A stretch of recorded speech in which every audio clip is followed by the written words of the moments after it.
juga menyatakan memang ada somasi, kemudian sudah dibalas juga.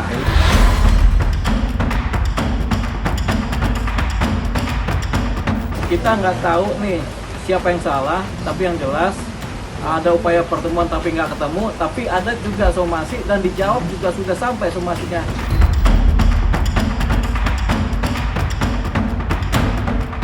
Jadi terkait dengan adanya tidak ada etikat baik yang disampaikan oleh pihak Yoni Dores, asisten dan juga kuasa hukumnya, ya kita bisa nilai sama-sama arah tersebut benar atau tidak, begitu.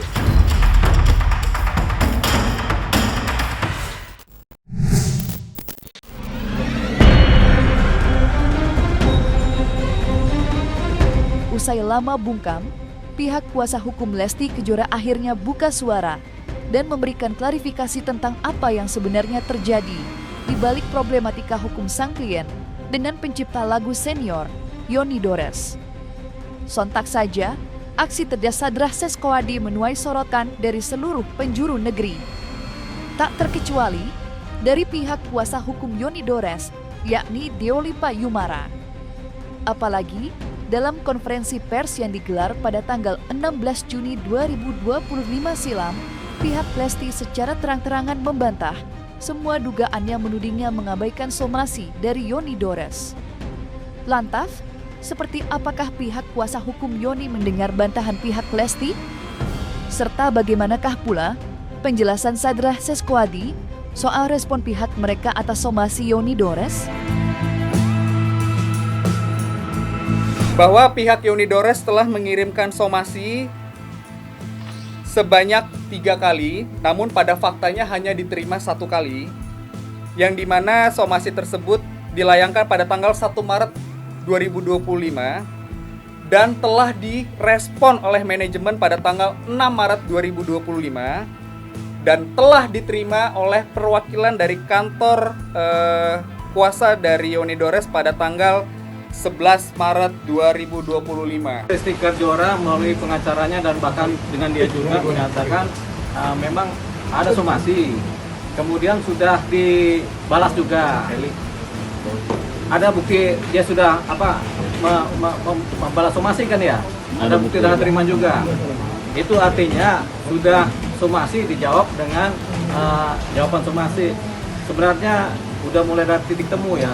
Kemarin itu mungkin karena salah paham atau nggak nyampe, satu pengen ketemu nggak ketemu, satu udah ngirim jawaban somasi juga nggak nyampe, padahal sampai ya akhirnya kan jadi miss yang namanya kesalahpahaman, timbul kesalahpahaman sehingga terjadinya laporan polisi kan. Ini merupakan surat balasan atau tanggapan dari manajemen dan ini merupakan tanda terima yang sudah disampaikan juga. Ya, ini beberapa fakta-fakta ya yang kami coba luruskan. Di sini telah terdapat tanda terima yang diterima oleh yang bersangkutan langsung. Dalam konferensi pers yang dilangsungkan pada tanggal 16 Juni 2025 kemarin, Sadrah Seskoadi selaku kuasa hukum Lesti juga memberikan klarifikasi terhadap isu yang menyebut kliennya tidak membukakan pintu untuk Yoni Dores kala sang pencipta lagu datang mencari jawaban. Sadrah menjelaskan jika Lesti sama sekali tidak mencoba untuk menghindar. Namun kebetulan, di hari yang bersamaan, istri dari Rizky Bilar itu memiliki kegiatan pekerjaan. Hal itu pun ditanggapi dengan tangan terbuka oleh Deolipa. Karena bagi Deolipa, hal itu merupakan sebuah bukti adanya saling pengertian dari kedua belah pihak. Kejadian awal ini dimulai ketika saudara Yoni Dores hadir di kediaman Lesti Kejora, yang dimana saat itu kita ketahui Lesti Kejora saat itu sedang melaksanakan kegiatan syuting ya. Sehingga dari beberapa statement yang disampaikan Bapak Yoni Dores yang menyebutkan tidak diberikan ruang, tidak diberikan waktu untuk melakukan pertemuan, itu kami anggap tidak sesuai dengan fakta, dikarenakan memang Lesti Kejora saat itu sedang melakukan kegiatan syuting. Kita nggak tahu nih siapa yang salah, tapi yang jelas ada upaya pertemuan tapi nggak ketemu, tapi ada juga somasi dan dijawab juga sudah sampai somasinya. Jadi kalau kemarin pengacaranya Lesti menyatakan sudah sampai somasinya, jawaban somasi sudah sampai, nah itu artinya kan sudah ada sebenarnya saling pengertian begitu. Jadi ada permintaan dengan somasi, kemudian ada pengertian menjawab jawaban somasi. Berarti kan titik temu mediasinya sebenarnya sudah tercapai. Persoalannya kan belum ada pertemuan karena ada kesalahpahaman. Jadi terkait dengan adanya tidak ada etikat baik yang disampaikan oleh pihak Yoni Dores, asisten dan juga kuasa hukumnya, ya kita bisa nilai sama-sama arah tersebut benar atau tidak, begitu. Terlepas dari anggapan yang menyebut adanya potensi saling pengertian dari kedua belah pihak, perkara ini sudah masuk ke jalur hukum. Lesti Kejora sudah dilaporkan oleh Yoni Dores pada bulan Mei 2025 silam. Itu pula yang disorot oleh Deolipa. Karena baginya, tidak menutup kemungkinan bila permasalahan ini diduga merupakan buah dari kesalahpahaman belaka. Di balik sikap Lesti yang selama ini disebut acuh tak acuh, sebenarnya telah ada aksi nyata berbentuk balasan somasi. Lantas, bila benar ada kesalahpahaman di perkara ini, bagaimanakah langkah Deolipa ke depannya?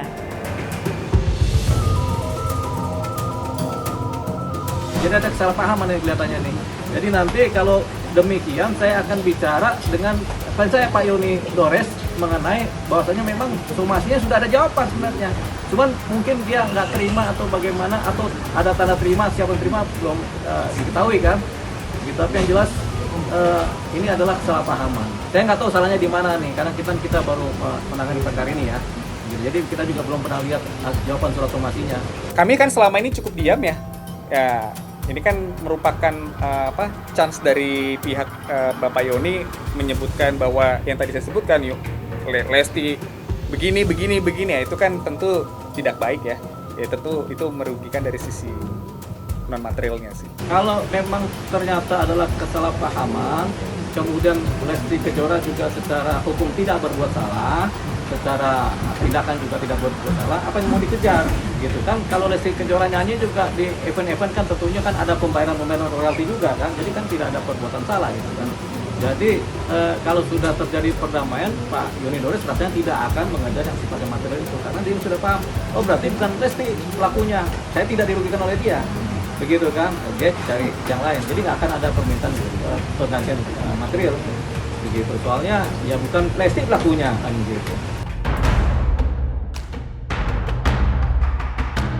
Di sisi lain, belum lama ini pihak Yoni Dores sejatinya telah meluruskan apa sebenarnya niat mereka dalam pelaporan ini, di mana pihak Yoni sebenarnya mengejar pihak-pihak eksternal yang mengunggah video tersebut ke media sosial, bukan Lesti Kejora. Sayangnya, belum diketahui secara pasti siapa sebenarnya pemilik akun-akun tersebut. Lantas, seperti apakah pihak Lesti Kejora menyikapi persoalan utama, yakni pengunggahan tanpa izin di media sosial? Persoalan yang menyebutkan bahwa adanya uploadan yang dimana diduga melanggar undang-undang hak cipta, ya, perlu kami jelaskan juga bahwa cover ataupun upload itu tidak dilakukan oleh Lesti Kejora dan tim, sehingga hal tersebut cukup membuat dan memframing klien kami ini seolah-olah terlihat seperti melakukan tindak kesalahan ya dengan mengupload tersebut. Karena dari 13 alat bukti yang disampaikan oleh saudara Yoni Dores telah kami kaji dan pelajari, tidak ada satupun uploadan yang dilakukan oleh Lesti Kejora dan tim dan manajemen. Ya, memang setelah saya pelajari juga dari apa yang ada dari Pak Yoni Dores, memang sebenarnya yang dikejar itu akun-akun YouTube gitu. Cuman kan tidak diketahui akun YouTube ini punya siapa. Nah, berkemungkinan punya pihak lain atau ada afiliasi dengan pihak Lesti. Tapi kemudian pihak Lesti Kejora kan sudah membantah, kami nggak ada buat-buat itu. Jadi memang laporannya memang sebenarnya mengarah ke sana, ke pihak-pihak lain tersebut kan. Jadi oke, itu anggaplah laporan polisi, kita biarkan saja untuk mencari akun-akun. Tapi mengenai hubungan antara Lesti sebagai penyanyi dan si Yoni Dores sebagai pencipta lagu, ini ya baiknya kita pertemukan mereka supaya jangan ada salah paham. Karena kemarin itu dengan adanya kesalahpaham ada laporan polisi.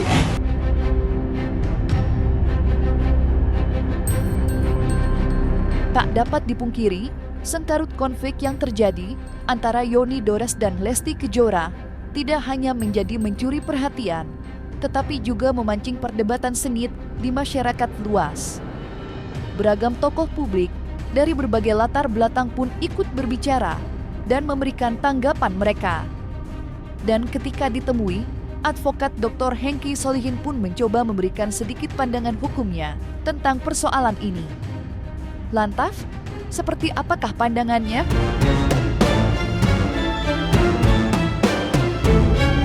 Pelanggaran hak cipta di Undang-Undang Hak Cipta itu adalah delik aduan. Artinya, seseorang yang membawa barang bukti itu harus benar berkesesuaian dengan adanya pelanggaran. Jadi tidak bisa hanya mengambil di YouTube, download video di YouTube, download di Instagram, itu kan nggak bisa. Banyak sekali statement terhadap barang bukti yang dia bahas. Kami sudah menerima barang bukti ya dari beberapa channel karena kami tidak bisa menemukan siapa yang memberi izin. Berarti kan belum valid ini barang bukti ini menurut saya. Ini belum kuat untuk menjadi barang bukti laporan. Kan tidak sulit mencari siapa yang membawakan lagu itu. Misalnya menggunakan API. Buka aja API itu, tinggal tulis kok judul lagu atau nama pencipta. Akan keluar siapa saja yang menyanyikan. Bahkan di situ tuh ada kolom momen apa itu dinyanyikan, tahun berapa, dan paling ujungnya akan kelihatan lagi kode AISRC-nya. Sangat gampang kan? Nah, kedua, kalau kita melihat dari YouTube ya, tentu kan lagu ini kan pernah dipopulerkan oleh pihak lain yang paling utama, atau dari dalam Undang-Undang Hak Cipta itu ada yang mendeklarasikan pertama. Kan sederhana dilihat. Tinggal diklik YouTube Studio, lalu dilihat hak cipta, kan kelihatan itu siapa saja yang menggunakan lagu itu. Maka ambillah 3 tindakan. Apakah ini akan diklaim atau dibisukan atau diambil hak ciptanya. Di balik peliknya kondisi saat ini, kedua belah pihak sejatinya belum menutup rapat-rapat pintu perdamaian.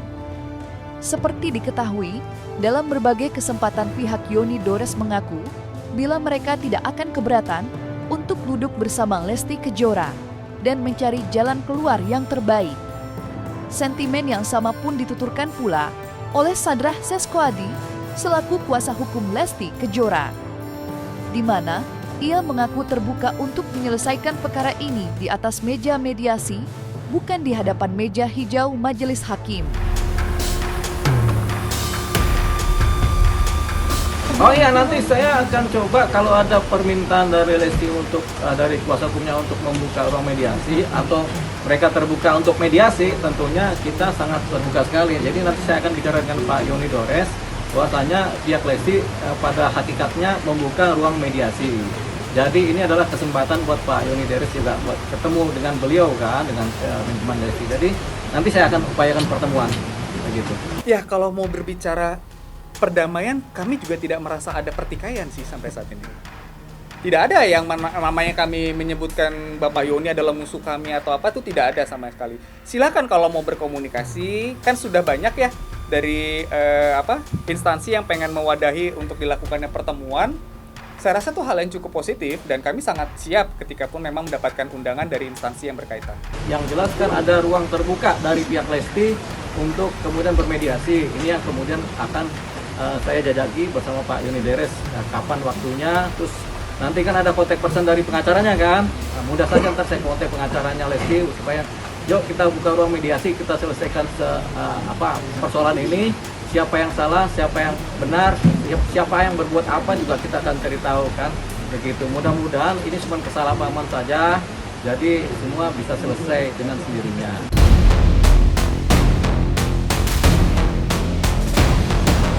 Sementara itu, polemik panas Lesti Kejora dan Yoni Dores sendiri sempat ternodai dengan adanya perkataan-perkataan kurang elok yang keluar dari mulut salah satu asisten Yoni Dores.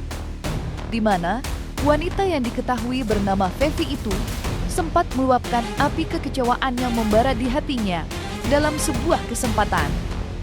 Dan atas dasar itulah, pihak Lesti diduga segera mengambil langkah. Lantas mungkinkah dengan kemunculan Sadrah kemarin, pihak Lesti Kejora akan membuat laporan balik yang ditujukan pada asisten Yoni Dores?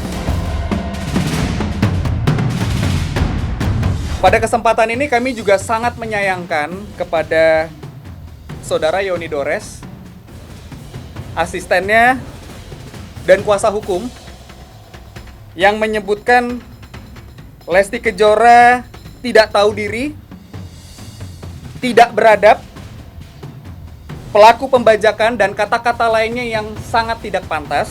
Seharusnya Bapak Yoni Dores beserta tim tidak perlu menyampaikan perkataan seperti itu. Karena bagaimanapun juga proses penyelidikan masih berjalan. Dan mungkin ini sebagai pesan agar kedepannya untuk tidak dilakukan kembali. Itu mungkin saya atas nama yang bersangkutan juga minta maaf terhadap apa yang terjadi kemarin itu. Mungkin karena belum terbiasa menghadapi persoalan jadi main nuduh gitu ya. Ini kan kita hindari supaya adanya nanti dilaporin balik lagi pencemaran nama baik atau apa dari pihak Lesti, kan kita juga nggak mau yang seperti itu kan. Kita mau baik-baik saja. Jadi memang itu mungkin kesalahpahaman yang kemudian timbul kepanikan atau kemudian timbul bahasanya sih hujatan atau apa ya. Jadi ya kita atas nama Pak Yoni Dores minta maaf juga terhadap tersebut. Karena bagaimanapun kata demi kata yang disampaikan itu semua terekam di pemberitaan. Jadi mungkin kalau kuasa hukum atau praktisi hukum udah tahu ya arah statement saya hari ini menyampaikan hal itu apa. Tapi pada intinya saya selaku kuasa hukum dan perwakilan manajemen sangat menyayangkan adanya ucapan-ucapan dan perkataan seperti itu. Ya itu memang mungkin prejudis negatif ya dari si asistennya Lesti, tapi kan dia juga kan sudah minta maaf. Jadi saya juga melihat ini juga rasanya nggak bagus juga cerita tentang itu kan. Jadi ya sudah, saya mewakili si Yoni Dores, mewakili juga si asistennya si Yoni Dores juga begitu. Jadi saya minta maaf kepada masyarakat yang tersinggung, kepada pihak Lesti yang tersinggung oleh kata-kata asistennya si Yoni Dores.